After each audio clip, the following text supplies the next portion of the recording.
जय हिंद फ्रेंड्स, मेरा नाम अजीत सिंह और आप मेरा ये यूट्यूब चैनल देख रहे हैं दद्दा की खरी खरी। आज जो मैं आपको कहानी सुनाने जा रहा हूं साहब, उसका जो हमारा मुख्य पात्र है उनका नाम है साहब कार्तिक राजाराम। ये मेरी बड़ी एक फेमस पोस्ट रही है। मैंने सबसे पहले आज से करीब 10-11 साल पहले अपने ब्लॉग पे लिखी थी। मेरा एक ब्लॉग है अकेला चना के नाम से, उस पे लिखी थी। उसके बाद इसको उस ज़माने में भी बहुत पॉपुलर हो रही थी। उसके बाद फिर फेसबुक पे मैंने इसको शेयर किया और फेसबुक पे भी ये पिछले 10 साल से ये एक ऐसी पोस्ट है जो लगातार पढ़ी गई है और लाखों लोगों ने पढ़ी है। आप लोगों में से भी बहुत से लोगों ने ये पढ़ी होगी मेरी फेसबुक पोस्ट। इसको आज मैं ये वीडियो के रूप में पेश कर रहा हूँ। तो साहब स्टोरी है एक ऐसे लड़के की जो कि आईआईटी चेन्नई, आईआईटी मद्रास का ग्रेजुएट था। उसने आईआईटी मद्रास से सिविल इंजीनियरिंग की। उसके बाद वो यूएस चला गया और यूएस में कैलिफोर्निया की किसी बड़ी नामी ग्रामी यूनिवर्सिटी से उसने फाइनेंस में जो है एमबीए किया। और जैसा कि हमारे आमतौर पे हमारे मेधावी छात्रों के साथ होता है कि जब वो इतने बड़े आईआईटी मद्रास जैसे इतने बड़े नामी ग्रामी इंस्टीट्यूट से ग्रेजुएट हों, इसके अलावा फिर जब वो ऐसी हायर डिग्रीज कर लेते हैं तो उनको वहीं पे वो सेटल हो जाते हैं, वहीं उनको जॉब मिल जाती है। तो इनके साथ भी यही हुआ था। ही बिकेम एक्सट्रीमली एमबीए किया था इन्होंने वहाँ से। देन ही शिफ्टेड, ये सिविल इंजीनियरिंग से फाइनेंस में शिफ्ट हो गए and he became extremely successful there. मतलब लोग बताते हैं कि वो एक ज़माने में इन्होंने एक कंपनी बनाई थी जो कि 12,500 पाउंड, ब्रिटिश पाउंड की इनिशियल इन्वेस्टमेंट से इन्होंने एक कंपनी बनाई थी। और जब कुछ साल बाद इन्होंने उस कंपनी को बेचा तो वो लगभग 1.2 मिलियन यूएस डॉलर्स की बिकी थी।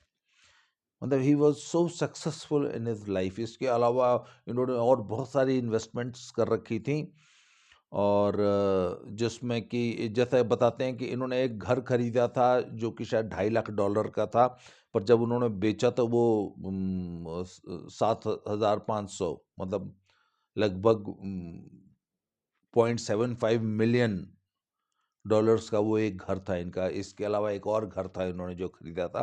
मतलब he was extremely successful in his businesses and he was highly paid, कहीं जॉब भी करते थे और बहुत लेविश इनका लाइफस्टाइल था और क्योंकि ही वॉज सो सक्सेसफुल। तो सब बात ये होती है ना कि जब ऐसा आदमी जो इतना सक्सेसफुल है लाइफ में, पत्नी थी, 3 बच्चे थे, अपनी सास के साथ ये वहाँ यूएस में रहते थे, तो ऐसे आदमी के लिए क्या है साहब, ठीक है लाइफ सेटल है, मजे से जी रहे हैं। पर आपको ये जान के ताज्जुब होगा कि हमारी कहानी के इस हीरो कार्तिक राजाराम के साथ क्या हुआ। एक दिन उन्होंने अपनी पत्नी, इनके 3 बेटे थे, एक शायद 19 साल का था और यूनिवर्सिटी में पढ़ रहा था, एक 12 साल का था और एक 7-8 साल का था। तो इन्होंने अपनी पत्नी, अपने तीनों बेटों और अपनी सास को गोली मार दी और उसके बाद खुद स्वयं आत्महत्या कर ली। और ये सब ये 2007 या 8 के आसपास का केस है और बहुत ज़्यादा मतलब बहुत ज़्यादा इसकी चर्चा हुई थी पूरी दुनिया में।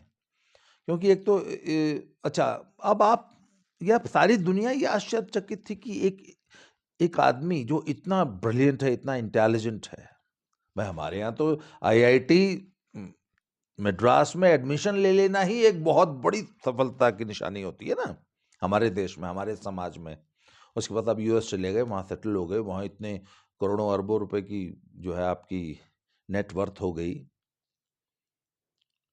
तो सब फिर ऐसा क्या हुआ कि इन्होंने आत्महत्या कर ली। तो हुआ सब कि वो 2007-8 में जो अमेरिका में जो मंदी आई थी और वो जो उनका जो स्टॉक मार्केट क्रैश हुआ था, इसमें इनको हो गया बहुत ज़्यादा घाटा और इन्होंने जो भी अपना पैसा वैसा कमाया था ना, वो सब डूब गया। अच्छा, पर सिर्फ इनका थोड़ी नहीं डूबा था, वो तो सारी दुनिया का डूब गया था। बहुत ज़बरदस्त मंदी आई थी और बहुत ज़बरदस्त वो एक क्रैश हुआ था पूरा स्टॉक मार्केट। तो सब एक तो इनका सब जो कुछ इन्होंने कमाया था वो खत्म हो गया, डूब गया। उसके बाद ये बेरोज़गार हो गए और कई महीने बेरोज़गार रहे। फिर इन्होंने छोटा-मोटा कोई काम-धंधा शुरू किया और छोटे पेटी जॉब्स भी करने की कोशिश की। फिर ये इनका मकान जो था, जिस मकान में ये रहते थे, वो सब चला गया। तो फाइनली इन्होंने एक किराए का मकान ले लिया। किराए के मकान में रहने लग गए।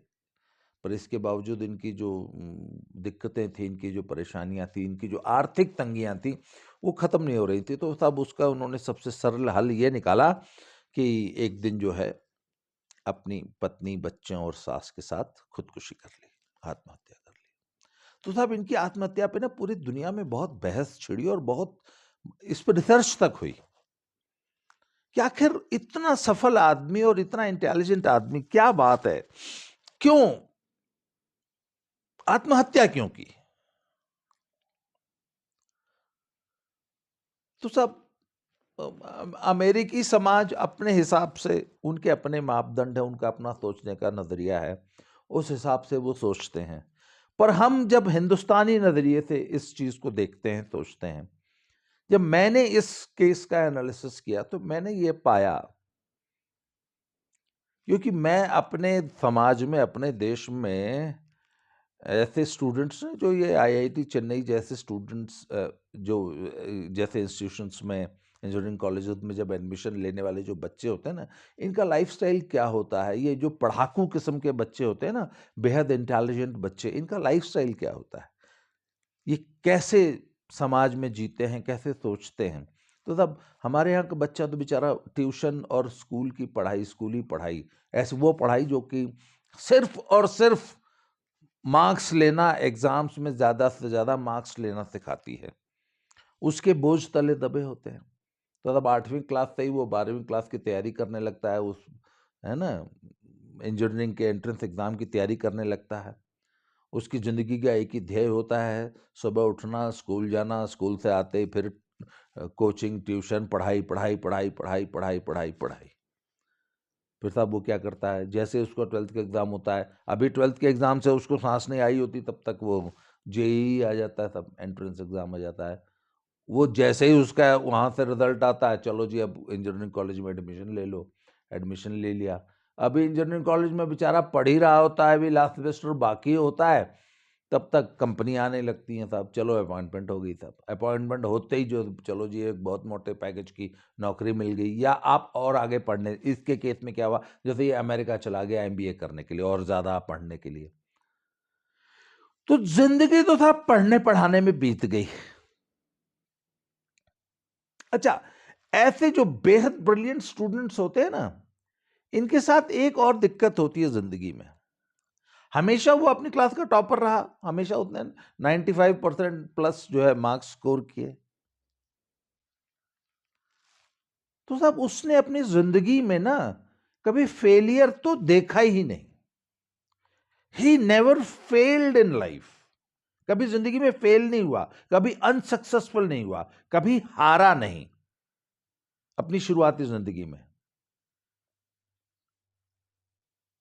12th class topper, 10th class topper, engineering college topper, सबसे अच्छे इंजीनियरिंग कॉलेज में एडमिशन हुआ, एमबीए कर लिया था यूएसए से, बेहद खूबसूरत बीवी मिल गई, एक मोटा, हमारे यहाँ तो साउथ में एक एक किलो सोना जो है दहेज में मिलता है, एक बेहद खूबसूरत बीवी और उसके ऊपर 1 किलो सोने से लदी फदी, और जिंदगी में क्या चाहिए, एक बहुत मोटे पैकेज की नौकरी।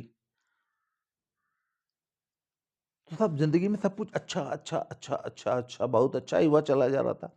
उस व्यक्ति ने अपने जीवन में कभी असफलता देखी ही नहीं, और फिर अचानक 45 साल की उम्र में अचानक जीवन में पहली बार असफलता आई, पहली बार झटका लगा, पहली बार जमीन पे गिरे, और जब गिरे तो फिर जिंदगी में उठ ही नहीं सके, अंत में खुदकुशी कर ली।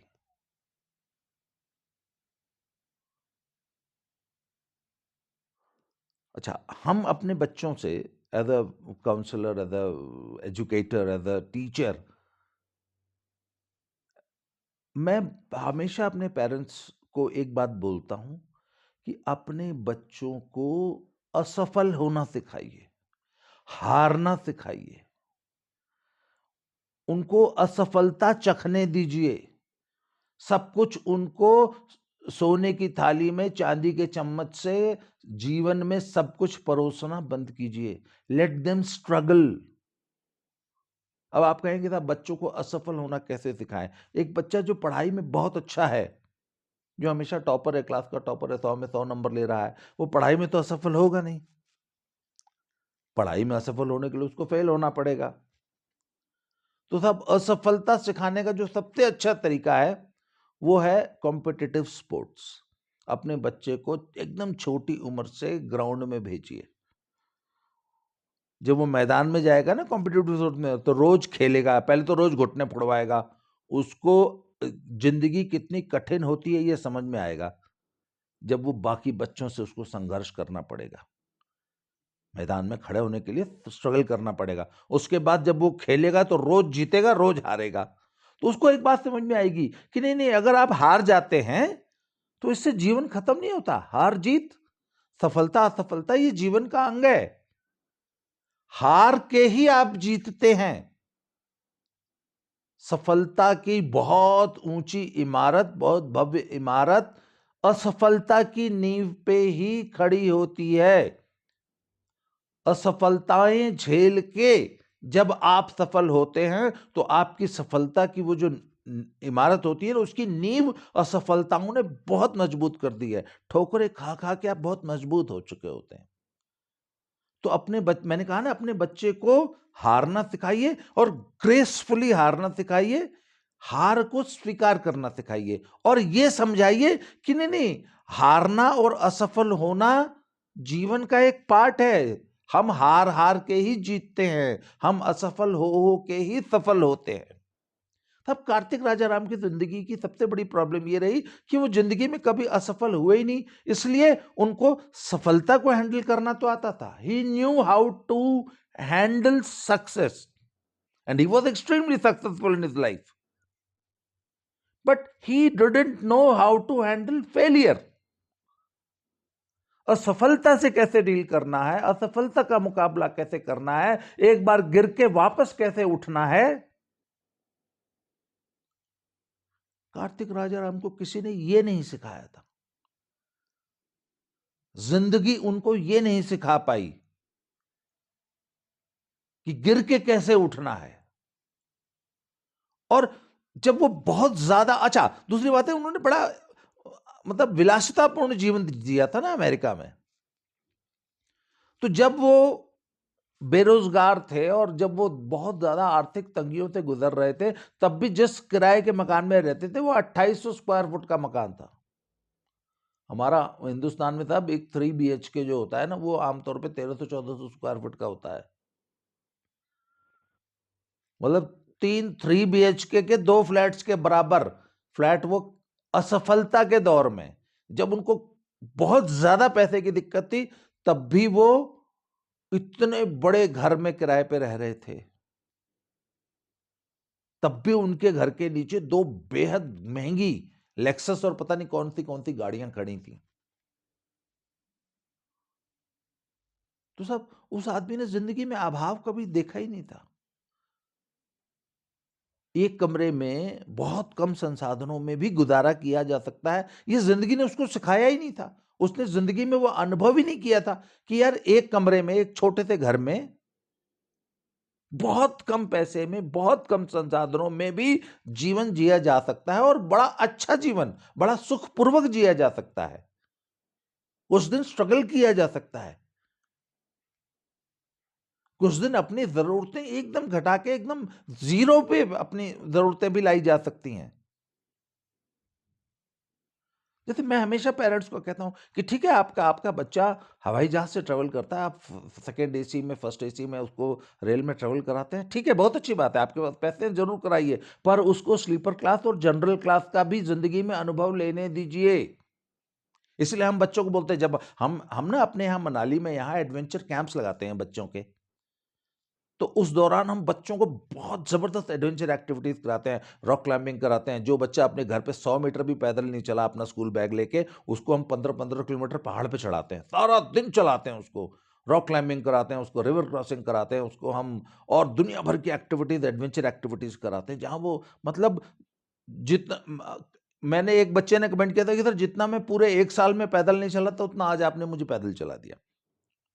तो हम उन बच्चों को एक बात और समझाते हैं कि बेटा, जमीन पे सोना, हाथ में लेके रोटी खाना, आधा पेट खाना खा के भी सरवाइव करना, टेंट में सोना, वॉशरूम के लिए लंबी लाइन लगाना, लाइन में लग के खाना लेना, अपनी प्लेट खुद धोना, ये सारी चीजें यहां सीखो। ज्यादातर बच्चे बहुत अच्छी फैमिलीज के होते हैं, बड़े रिच, बहुत संपन्न परिवारों के बच्चे आते हैं, पर हम यहाँ उनको जिंदगी की जमीनी हकीकत से वाकिफ कराते हैं और पेरेंट्स को ये समझाते हैं कि ठीक है आपके पास बहुत पैसे हैं, मान लिया, पर अपने बच्चों को जमीन से जोड़िए, उनको स्ट्रगल करना सिखाइए, उनको जमीन, मतलब